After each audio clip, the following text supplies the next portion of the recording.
Welcome to Rome.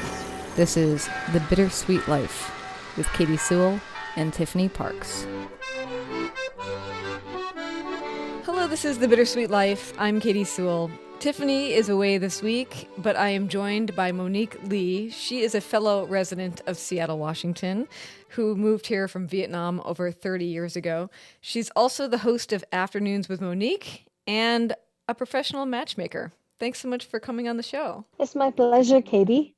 Of course, we have to talk about your interesting career as a matchmaker, but I do want to start with your background of coming to the U.S. How old were you when you moved over here, and what was the circumstance? So I left Vietnam when I was 16, but I didn't come to the US until 17. I was in the refugee camp when I was a teenager. I was there for 8 months. So I turned 17. When I got here, I went to high school right away, and the transition was kind of interesting. Let me tell you, the experience of arriving to America was quite dramatic. Yes. Um, you want to hear about my escape Yes. from Vietnam, or do you want to hear the landing to America? Because that 8 months period, there's a lot of things that happened. I want to hear the whole thing. I want to hear the escape and also how you ended up landing here. Okay. So when I was 16, I was going to junior in high school in Vietnam and had a lot of friends. I was a pretty decent student. And one day, my mom just kind of nudged me to the side and said, "We have an opportunity to go to America, but only one person could go. Do you want to go?" And me being the rebellious, stubborn-headed teen, I couldn't wait to get out of my parents' control grips, and so I was happy that they asked me because with their consent, I would be able to get away from them. So not too excited. That hurt my mother's feelings, but I was pretty happy that they asked me. So the next day, literally 4 o'clock in the morning or something, I was woken up. Everything was packed into this tiny little bag. I have just one extra outfit to change into, a little wallet with my ID. That's pretty much it. I just left my parents' home with my dad's friend, Uncle Ming, I called him, and his son, who's 17, so he's a year older than me. So with the two of us, and Uncle Ming left and went to a little town and wait for the big boat to go on the sea. And we had to hide in the little boat for a while and have to act kind of nonchalant, conspicuous, so no one would suspect that we are trying to get out of the country without being captured. Because if I had been captured, I would be put in jail for a little while. The communist government did not want the world to know that people are trying to get out from their country to go to other countries to live. They find that to be embarrassing, I guess. A lot of that was going on. And it so happened that I was one of the last refugees that was allowed to come to first world country. 1989, I arrived to the refugee camp after 3 days floating on the sea, dehydrated, completely exhausted, and I couldn't eat a thing. I couldn't drink hold down anything. Ocean was rocking the boat like from side to side like a swing, and I threw up everything. I couldn't hold anything down. I was completely dehydrated because you just don't have anything in your stomach to throw up anymore. Where was the boat going when you were on the boat? Well, I didn't know at the time, but I just know that I was heading to a more free country in Southeast Asia, Malaysia or Thailand or Singapore. So the details were not given to me because I was 16 years old and people did not feel like that I need to know anything. So I just kind of followed this Uncle Ming, friend of my dad, to the boat, and he sat with me, just kind of helped me out. And after 3 days of just craziness, I arrived to Malaysia first, and I stayed there for 8 months before I came to the US. Well, just before we get off the boat, how many people were on the boat with you, would you guess? 157. Oh, wow. We are the second most populated boat that had arrived to Pulau Bidang, which is an island in Malaysia, which is where the refugee camp everybody, all the refugees that landed in Malaysia got bused and then shipped there to live.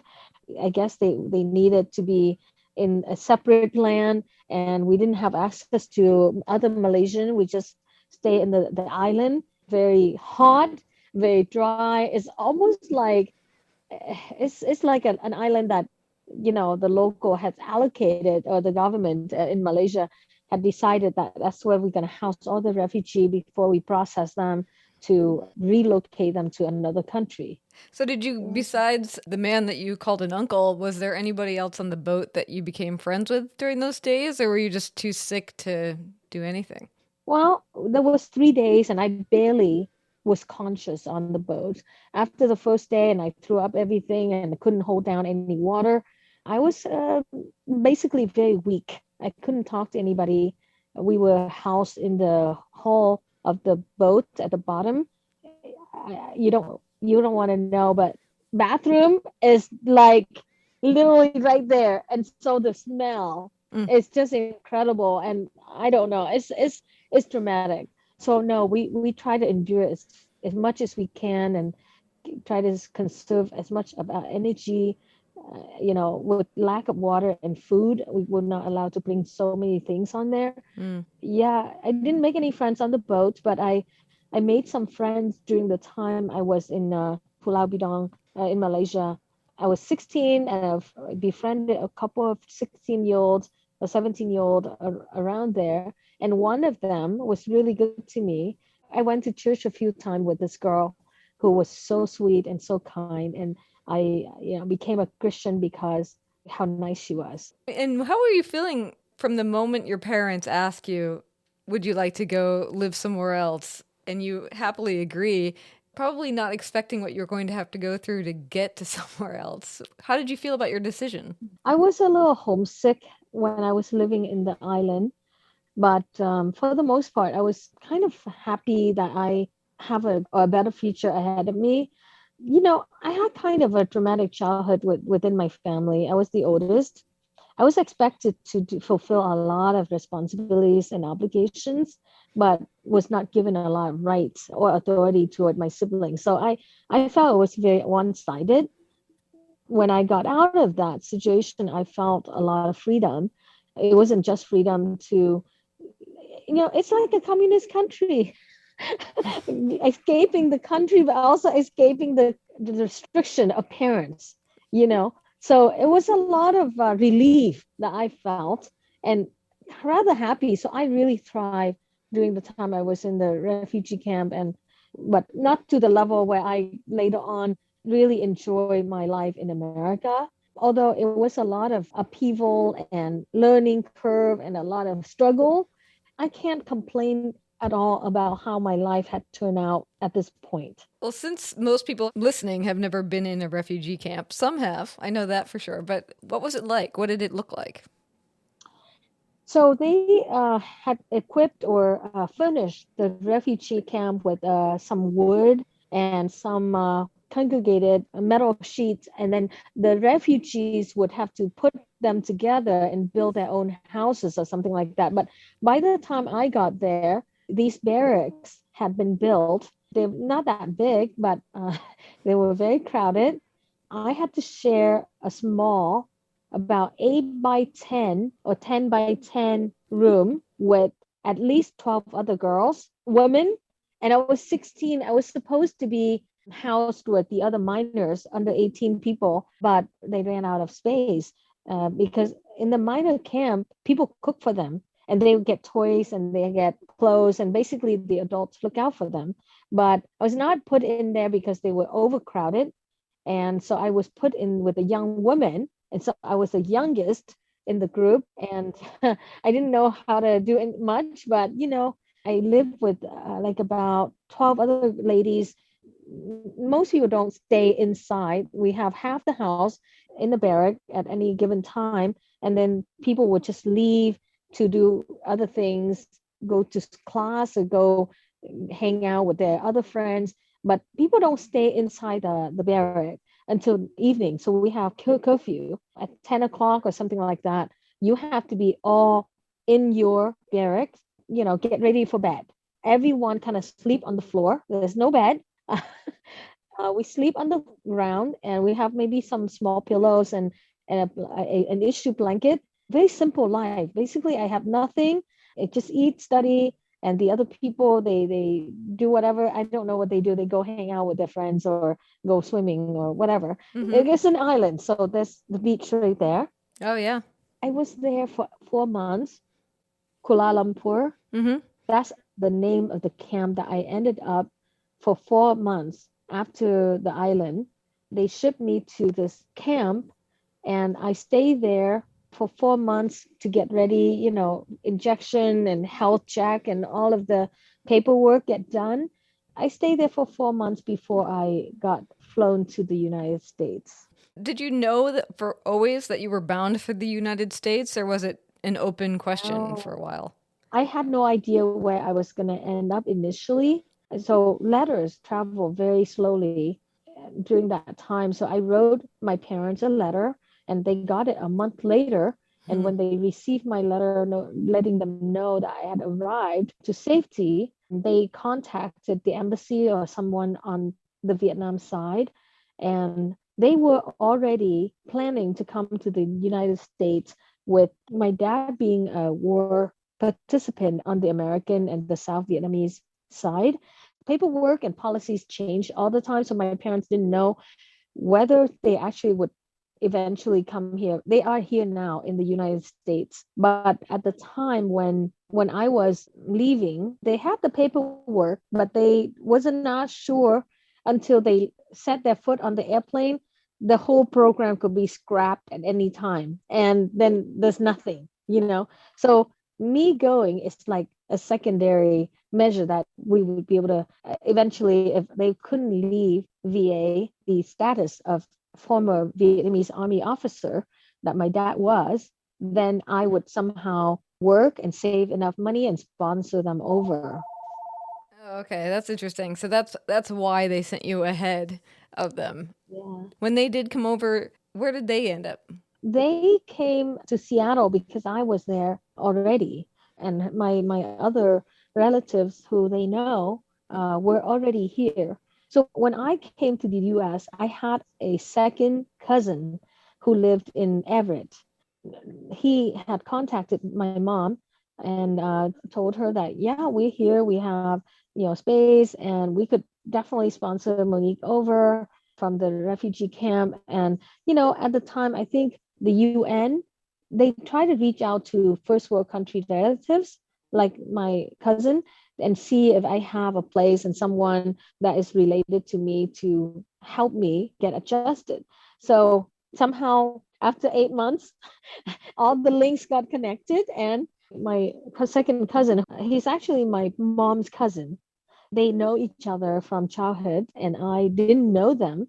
They had left Vietnam way before I know who they were. So I met them for the first time when I arrived to SeaTac Airport. Tell me about those early days when you arrived. Do you Okay. remember what your first impressions of the United States were? Yeah, it's I-5 and the The crazy highway. driving on I-5. So, I've never been on a highway like that before. I was very seasick. I was very weak at the time. So I was seasick initially on the boat. Then I got seasick on the bus on the way to the refugee camp.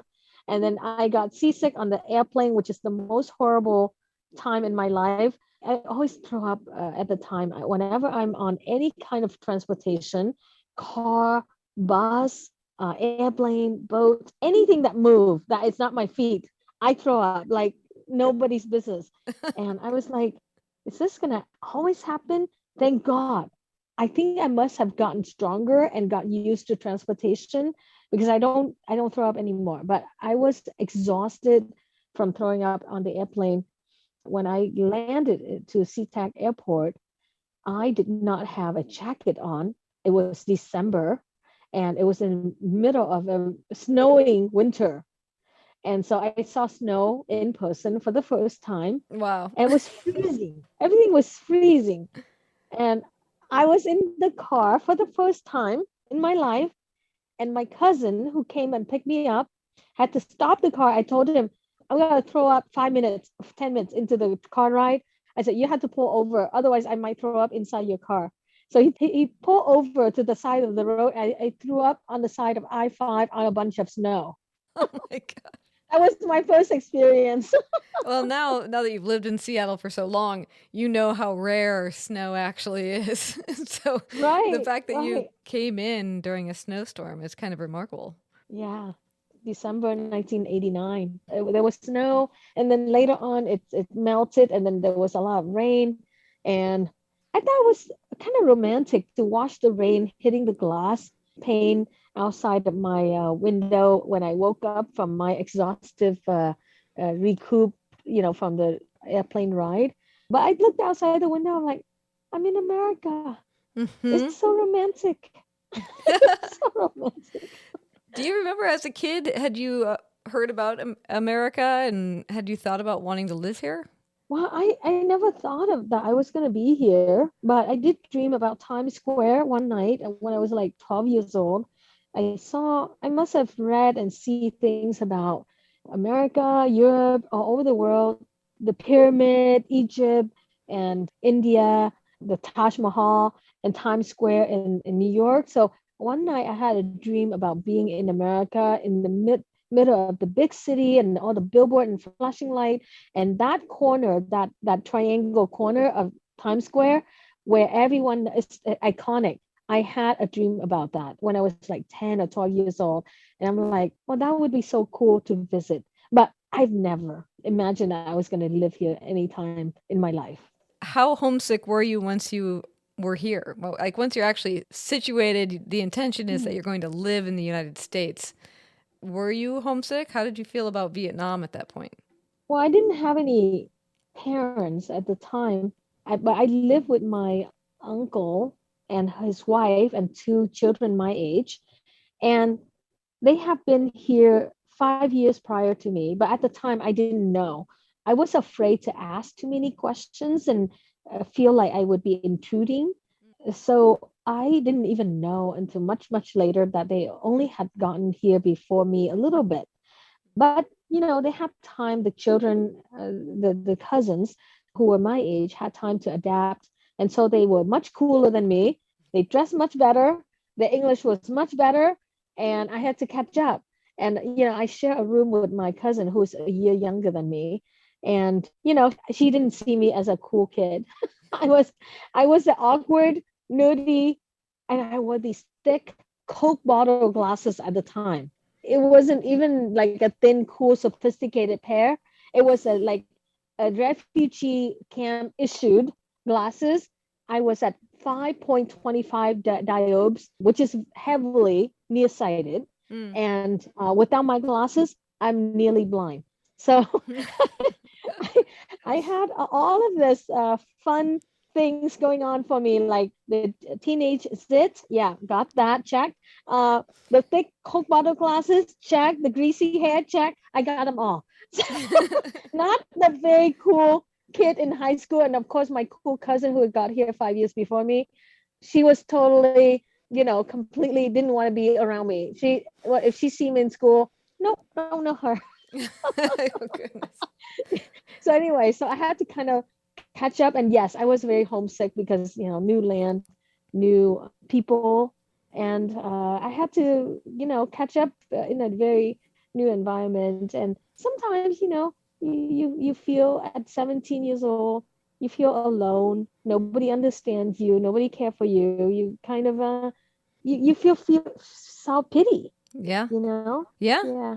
I can understand that. I mean, and how much English would you say you knew at that time? I think my English was not that great. I mean, it was I couldn't understand most of what people were saying in class.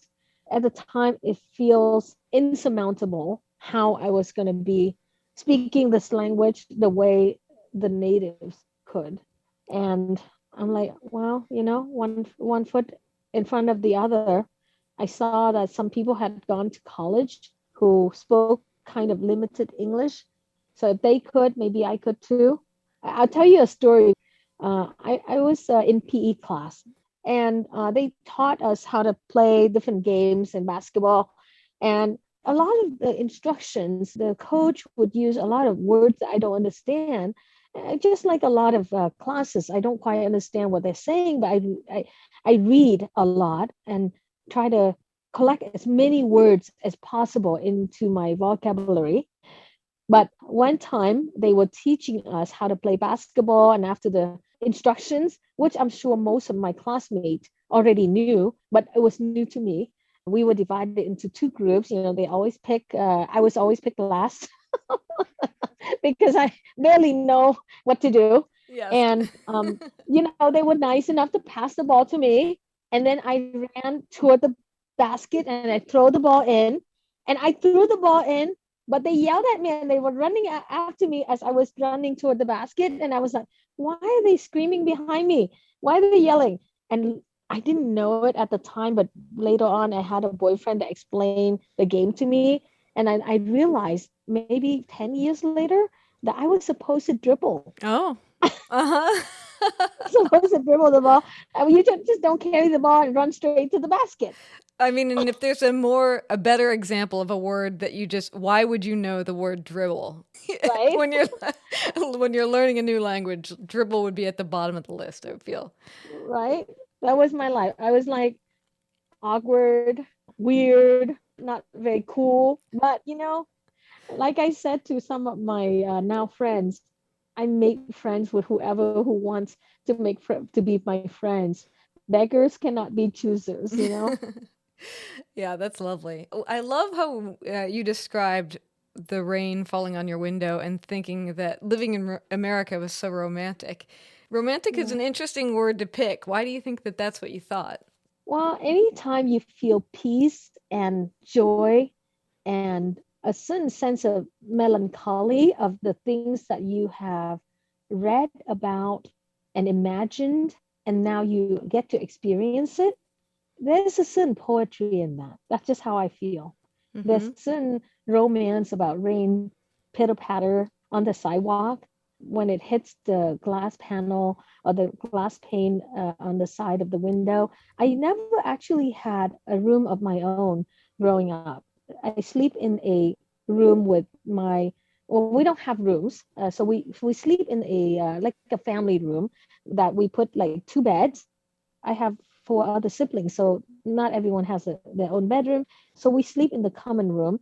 So I never had my own room, nor have I seen clean glass that you can see through, and you can see these droplets of rain on the outside that drip down. So to me, seeing this for the first time, and you've read all these romance novels, the classics, for example, that describe this life, and now you suddenly in the middle of it, that's the kind of romance that I experienced. I love that. That's such a wonderful description.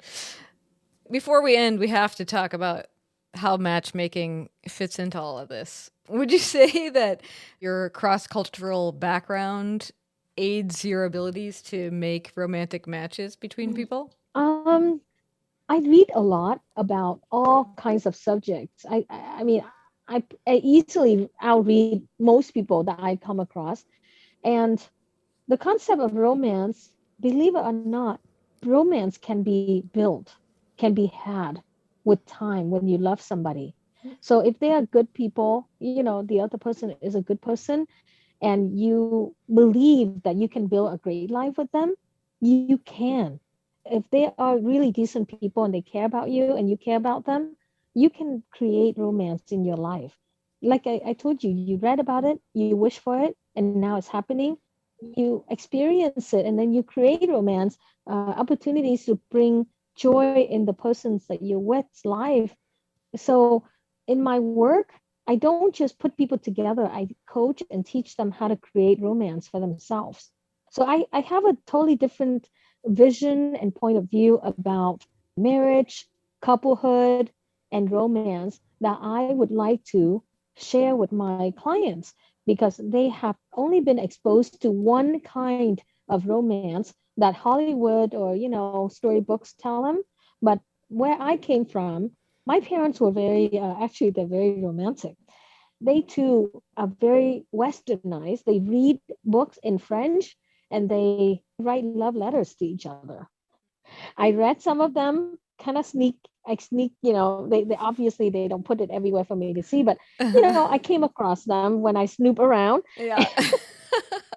And they write very sweet and romantic letters to each other.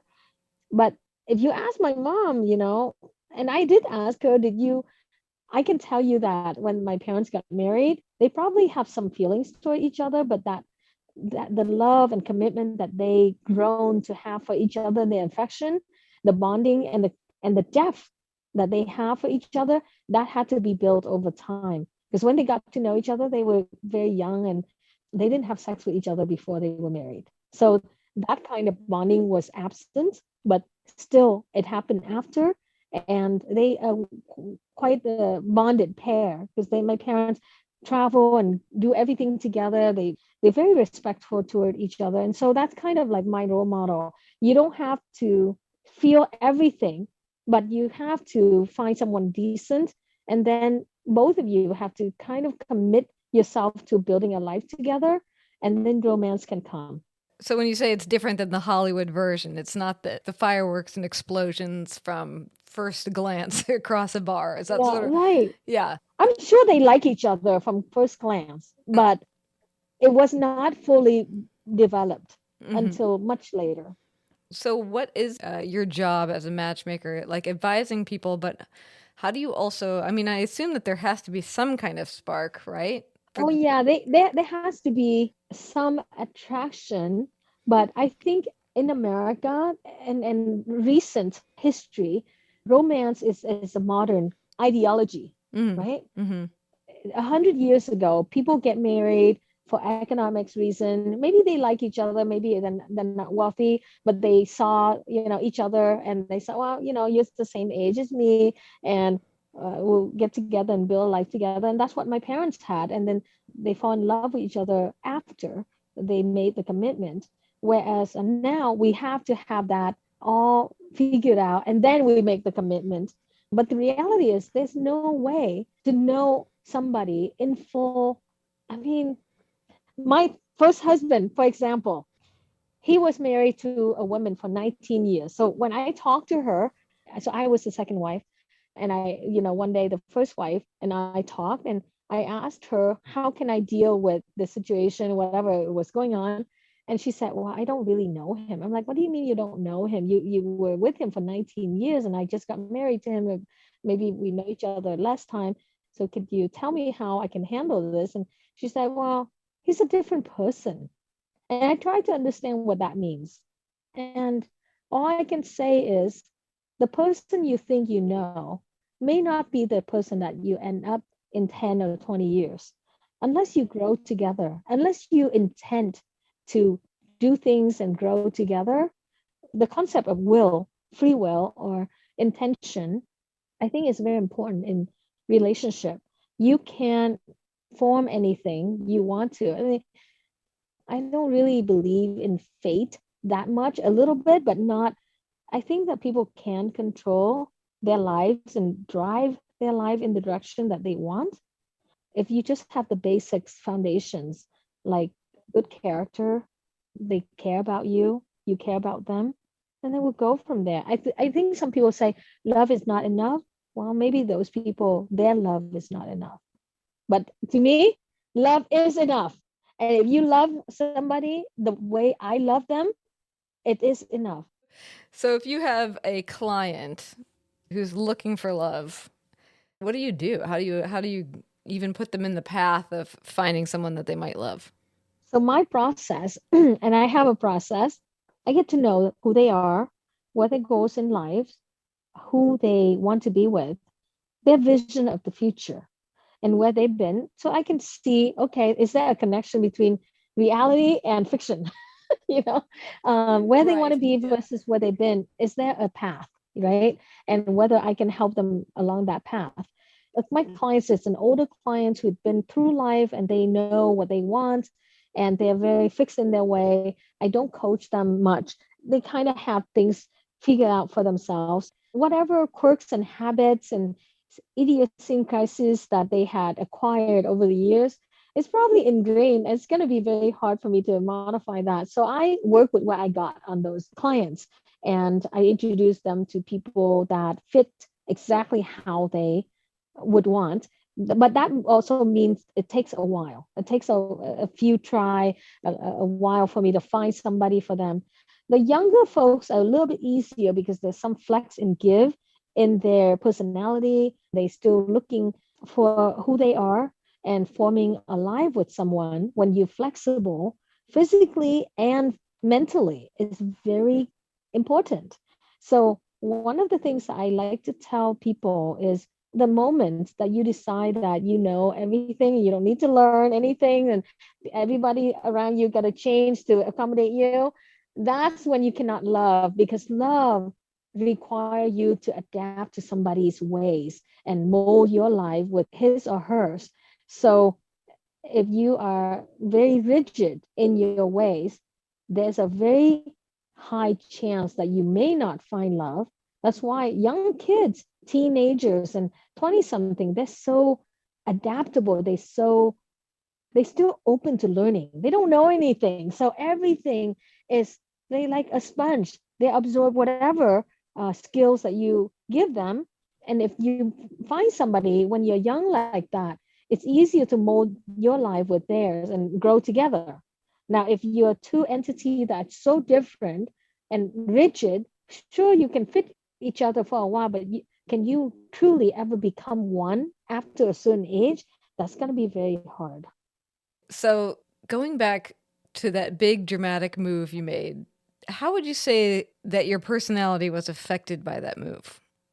That move was a turning point for me to become more adventurous, risk taking. Maybe I've always been a little bit of a risk taker, but that kind of opened me up to a wide new world of risk taking practices. I would have to say I got kind of lucky.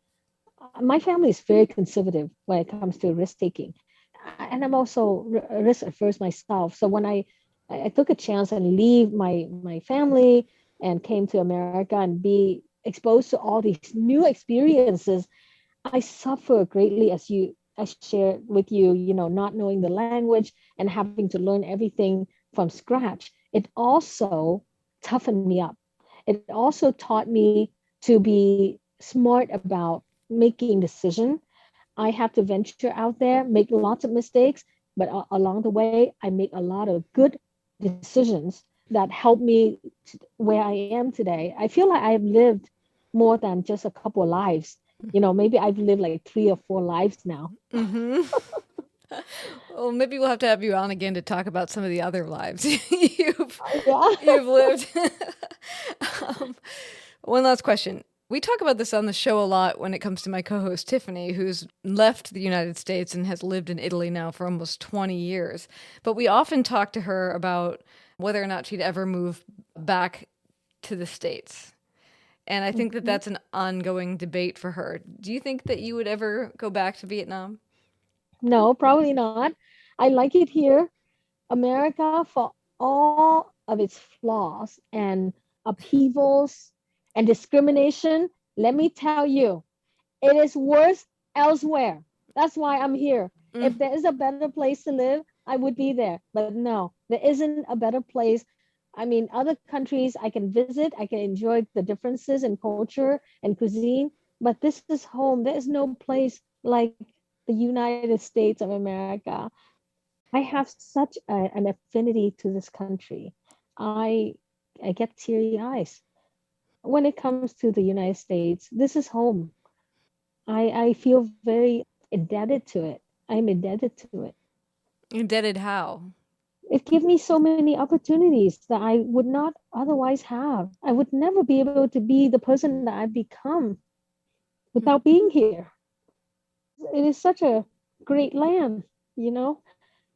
I hated it for a while when I was going through my divorce and having to deal with the legal system.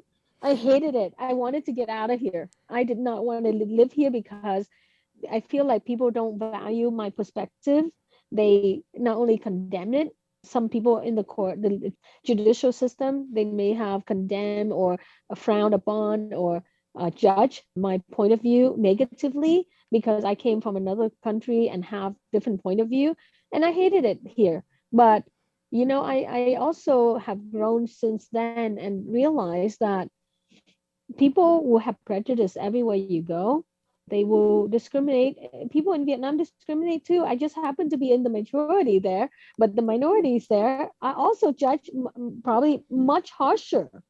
So, if you're a minority in any country, be a minority in this country. This is the best place to be a minority in, because no matter how much I hate it here, it's still better than the rest of the choices. So I'm very thankful to be here. Well, Monique, thank you so much for taking the time to come on the show. We didn't even talk about your radio show, but if people want to listen to your radio show, how would they find you? They can go to afternoonswithmonique.us, or they can go on Facebook and type in Afternoons with Monique and they'll find me. Google also is another way. I'm actually all over the internet. So if you just type in Afternoons with Monique, you'll find me. Yes, and what if they live in Seattle and they need matchmaking help? They can just go to my website. There's a registration page, and you type in some basic information about who you are and let me see if you fit the clientele that I service. And I typically service the more educated, thoughtful, family-oriented type. I am selective about the clients that I take on. I want to enjoy my life and share my perspective with like-minded people. So yeah, that's how you can put your information in, and I will call you and invite you in, get to know you, and off you go, set you up on dates. All right. I'll put some links in the show notes as well. But thank you so much for taking the time. It's so fun to talk to you. Well, Katie, it's been a pleasure. Thank you for letting me share my story, all your lovely questions and curiosity about my very much, not all that sensational life, but, it is my life. So I appreciate your time. A little bit sensational, I'd say. Yeah. All right. Well, and Thank until you. next time, I am Katie Sewell, and this is The Bittersweet Life. We'll talk to you soon. Bye. If you love the show, take a moment to leave us a review on Apple Podcasts. We love to read while you listen, and your rating might help someone else discover the show. Take just a couple of minutes to let the world know what you think of this show. It means the world to us. Thanks.